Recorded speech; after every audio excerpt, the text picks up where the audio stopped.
Halfway through Can't Help Falling in Love, Elvis froze, his eyes locked on a man in the fourth row. Worn olive green, faded patches, the same jacket his father once wore in the army. The band kept playing, but the king didn't move. Before we go on, if moments of pure humanity on stage matter to you, stick with this one. You're about to see why 18,000 people would remember this night for the rest of their lives.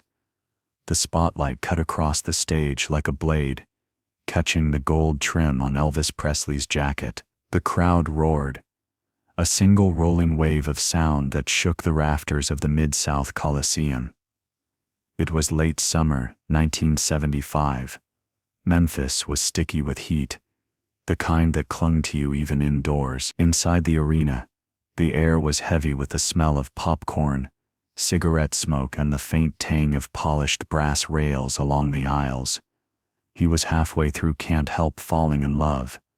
The band kept its tight, polished rhythm, the bass pulsing through the floorboards. Fans fanned themselves with folded programs, their faces glowing under the harsh white lights. Ushers leaned against the walls, their red jackets sharp in the glare. Then, it happened. Elvis stopped. No warning, no cue. Just one note held half a beat too long.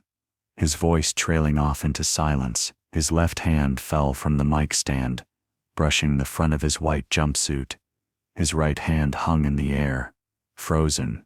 Every eye followed his gaze. Fourth row, slightly to the left of center stage, a man stood out, not for shouting, not for waving, but for what he was wearing. Olive green, worn at the edges, faded patches stitched with military precision. The one patch hung by a single thread. It was a U.S. Army jacket. Not just any Army jacket. Elvis recognized it immediately. The cut, the age, the exact shade of green. It was just like the one his father Vernon Presley had worn when he served. Witnesses later swore you could see the shift in Elvis's face, like a man suddenly staring at a ghost. The man wearing it looked to be in his 50s, his posture straight, despite the years. His hands rested on his knees, his head slightly tilted as if measuring Elvis from a distance. The crowd didn't yet know what was going on. Some clapped, unsure if this was part of the show. The drummer, Ronnie Tutt, eased his sticks to a whisper on the snare. Jerry Chef's bass line slowed. Elvis took 2 steps forward. His boots made a hollow thump on the wooden stage. He squinted into the lights, his free hand shading his eye. "Sir," he said into the mic, voice carrying through the hush, "where'd you get that jacket?" The question hung there. The man didn't move at first. A murmur rippled through the audience, 1,000 conversations starting and stopping all at once. Somewhere in the upper seats, a woman whispered, "That was his daddy's kind of jacket." The man in the fourth row lifted his chin. His lips moved, but the sound was lost under the creak of folding seats as people shifted, straining to see. Elvis gestured toward him. "Can you say it again?" This time, the answer carried. And when it did, the noise in the arena dropped to nothing but the hum of the amplifiers. The man says something that makes Elvis take another step closer. The man rose slowly, as if the years weighed heavy on his back. He still gripped his ticket stub between 2 fingers, holding it like a pass that had earned him this moment. His voice wasn't loud, but in the sudden silence, it carried. "Served with Vernon Presley." The words hit like a chord change no one expected. A gaffe swept the rows nearest him. The name Vernon was familiar to many, but most here didn't know Elvis's father had been in uniform, much less had wartime brothers in arms sitting among them tonight. Elvis's eyes widened, the stage lights catching the wetness forming there. His right hand tightened around the mic. You knew my daddy." The man nodded once. His jaw worked like he was holding back more words. Some say Elvis looked like he'd been punched in the chest. His weight shifted, boots planted, shoulders dipping forward, as though gravity itself pulled him closer to the man. "What's your name?" "Jack." Jack's voice cracked, not from volume but from something older. Years, memories, maybe loss. The arena didn't feel like an arena anymore. 18,000 seats might as well have been 18 chairs around a small kitchen table. Jack kept his eyes locked on Elvis. No smile, no wave, just the steady gaze of a man, with something unspoken between them. Elvis crouched down, lowering the mic so it wouldn't catch the private tone of his voice. "Witnesses recall," he said. "You look like you still got stories in you." Jack gave the faintest of nods. And here's where it got stranger. The band had completely stopped playing now. Unplanned, Glenn D. Hardin rested his hands on the piano keys, waiting for a cue that didn't come. A few people in the crowd started clapping, thinking Elvis would move on, but he didn't. Instead, he motioned to the band with a small turn of his wrist. "Stop." Then to Jack, "Come here." The words were casual, but they landed like a spotlight. The crowd reacted in waves. First a collective intake of breath, then the shuffle of feet as people turned to watch. Jack hesitated. He glanced at the steps to the stage, then back at Elvis, almost as if to say, "Are you sure?" Elvis nodded, slow and deliberate. Security stepped forward automatically, the way they always did when a fan got too close. But Elvis raised a hand without looking away from Jack. "He's all right," he said into the mic, and his voice carried the kind of certainty no one questioned. One of the ushers moved the rope barrier aside. The path from the aisle to the stage lay open. Every camera in the room, every pair of eyes followed Jack as he started forward. His boots made a deep, steady sound against the concrete floor. Each step felt like it was pulling him out of one life and into another. You could hear the soft creak of leather as he moved, the sway of that olive green jacket, the patch on the shoulder catching flashes from the photographer's bulbs. Jack is halfway up the steps now. Elvis extends a hand toward him, scarf dangling forgotten from his fingers. Jack reached the first step and paused, the way a man does when he's not sure if he's trespassing. Elvis didn't break eye contact. He simply reached out his right hand, palm open, the scarf in his left hand, bright white, fringed at the ends, hung forgotten. Jack took the hand. His grip was strong but his fingers were cold. The spotlight caught the deep lines on his face, carved by years and maybe loss. Security stayed back, their eyes flicking between the two men. Jack's boots hit the wooden steps with a slow, heavy rhythm, thump, until he was standing on stage beside Elvis. Up close, the jacket told its own story. The olive green had faded almost to brown in places. The cuffs were frayed, one button missing. A faint oil smell clung to it, like old storage trunks. Elvis glanced down at the shoulder patch, the threadbare edges curling slightly. His thumb brushed it, almost without thinking. "Some say," he whispered, "he'd be proud you kept." Others recall him leaning in with a grin, and asking, was he like this in the service, always talking? That got a ripple of laughter from the front rows, breaking the tension just enough for the moment to breathe. Jack's lips curled into the smallest smile. For a long second, they just stood there. Two men, one famous beyond measure, the other a stranger, except for a shared connection stitched into a piece of cloth. The arena felt different now. It wasn't roaring anymore. It was listening. Even the hiss of the amplifiers seemed quieter. Elvis tilted his head toward the center of the stage. "Walk with me." Jack nodded. They moved together, Elvis's hand resting lightly on Jack's back, guiding him toward the mic stand. From the corner of the stage, Jerry Sheff looked at Ronnie Tutt, eyebrows raised. Neither had seen Elvis do this before, bring someone completely into the center spotlight mid-show. They reached the mic. Elvis took a step to the side, letting Jack stand where he usually did when singing to the house. Jack's eyes darted toward the crowd, then back to Elvis. It was the look of a man trying to decide whether to speak or disappear. Elvis gave a small nod, an unspoken, "It's all right." From somewhere in the back of the arena, a voice shouted, "Sing with him." The words sparked a few cheers. Elvis looked at Jack and smiled. And then, Elvis did something the band had never seen before. He lifted his hand and signaled to Glenn D. Hardin. The pianist's fingers touched the keys. A soft, slow intro began to drift into the air. Familiar, gentle, deliberate. The crowd recognized the song before a single word was sung. Elvis shifted the mic closer to Jack. The music swelled slightly, Jack leaned forward, about to sing the first line. The first chords floated out, soft and steady. Are you lonesome tonight?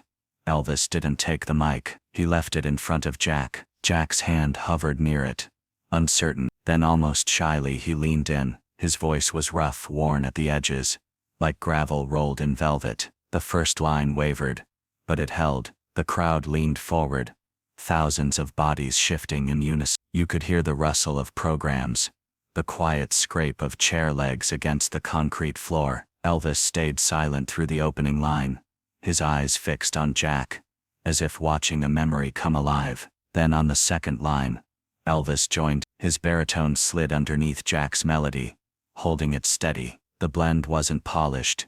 It was human, imperfect, real. Somewhere in the crowd, a woman in the front row covered her mouth, her eyes already wet. Ushers along the aisles stopped scanning tickets and just listened. Halfway through, Elvis stepped closer, resting one hand lightly on the patch at Jack's shoulder. The gesture was small, but it carried weight. The patch was worn almost smooth, the stitching frayed, but Elvis's thumb traced it like it was gold leaf. A fan in the fifth row would later recall, "You could hear people crying around me, even the ushers. Nobody moved. It felt like the whole place was holding its breath." The bridge came, and Jack's voice faltered for a split sec. Without missing a beat, Elvis filled the space, his voice rising just enough to carry them both. The lights seemed warmer now, the air thicker. The faint hum of the amplifiers merged with the sound of 18,000 people not daring to speak. Jack didn't look at the crowd again.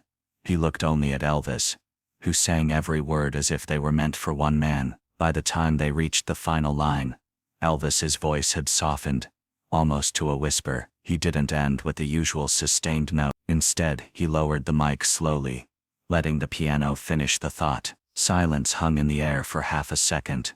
Then the room erupted. Cheers, applause, whistles, shouts, the kind of ovation that starts big and somehow grows bigger. Elvis didn't turn to the crowd right away. He stepped forward and wrapped both arms around Jack, holding him close. Not a showbiz hug, a real one. Jack's hands gripped the back of Elvis's jumpsuit, his fingers curling into the fabric. When Elvis finally pulled back, Jack instinctively took a half step toward the edge of the stage, maybe to return to his seat. Elvis stopped him with a hand on the chest. The crowd quieted again, sensing something was about to happen. Elvis glanced toward the side of the stage, raising two fingers in a quick, almost imperceptible signal. A stagehand nodded and disappeared behind the curtain. Elvis kept his hand on Jack's shoulder and said into the mic, "Hang on. I've got something for you." The stagehand reappeared, cradling something in both arms. The crowd's noise softened to a murmur as they caught sight of it.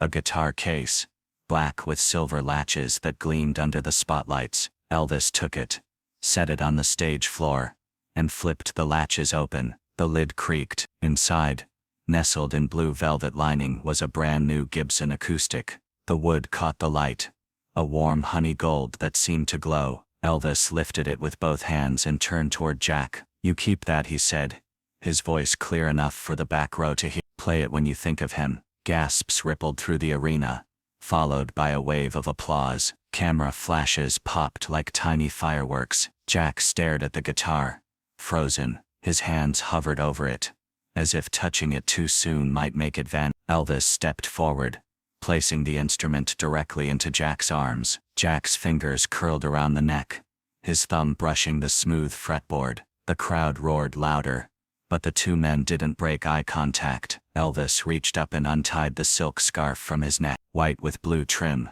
The fabric shimmered under the stage lights. Without a word, he draped it over Jack's shoulders.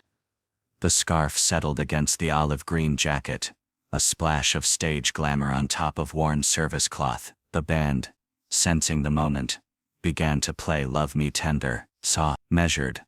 Elvis turned back to the mic, but instead of facing the crowd, he angled himself toward Jack. Jack clutched the guitar against his chest, too choked up to sing. His lips moved but no sound came. Elvis carried the song alone, his voice steady and rich, never looking away from Jack. Every word felt like it was being sung down a long private corridor between them. Halfway through, Jack blinked hard, his eyes shining. The audience was no longer just watching. They were leaning in, as if their closeness could hold the moment together. The final note lingered, and when the applause exploded, it rolled over the stage like a physical force. Elvis gave Jack's shoulder one last squeeze. "You're part of the family now," he said, low enough that only those nearest could hear. But the part people still talk about happened a week later. Jack began to turn, glancing toward the steps he'd come up. Elvis tapped the mic once, bringing the room's attention back. "I want y'all to remember something," he told the crowd. "We don't always get the chance to thank the ones who stood beside us, or the ones who stood beside them. When you do, don't wait." The applause swelled again, this time deeper, steadier. Jack gave a small nod, the guitar still in his arms, and started down the steps. Ushers parted for him like a tide. The lights dimmed, and the story seemed over, until 1 week later, a delivery changed everything. 7 days after that night in Memphis, a knock sounded at the front door of a modest brick house on the edge of town. Jack's daughter opened it to find a courier standing there, a flat cardboard package in his hands. No return address, just a typed label with Jack's name. She brought it inside, setting it on the kitchen table where the morning sun pooled across the wood. Jack shuffled in, guitar pick already in his shirt pocket. He'd been practicing since the concert. He slit the tape with a pocket knife. Inside were 2 glossy envelopes. He opened the first, and found 2 front-row tickets, not just for the next show, but for every remaining date on the 2, each one printed with his name. The second envelope was smaller, lighter. Inside was a folded piece of stationery, cream-colored with a faint gold border. The handwriting was instantly recognizable. "Jack, you'll always have a seat in the front row." "Elvis." Jack read the line twice, his thumb pressing lightly on the ink, as if to prove it was real. His daughter said later she'd never seen him so still. He set the note down beside the tickets, then walked to the living room. The guitar Elvis had given him sat in its stand next to his recliner, the silk scarf folded neatly over the top. According to his family, he kept them there for the rest of his life. He'd play a few chords every evening, sometimes quietly humming "Love Me Tender" under his breath. The story of that night became one of his most told and most cherished. Neighbors heard it over backyard fences, friends heard it at barbecues,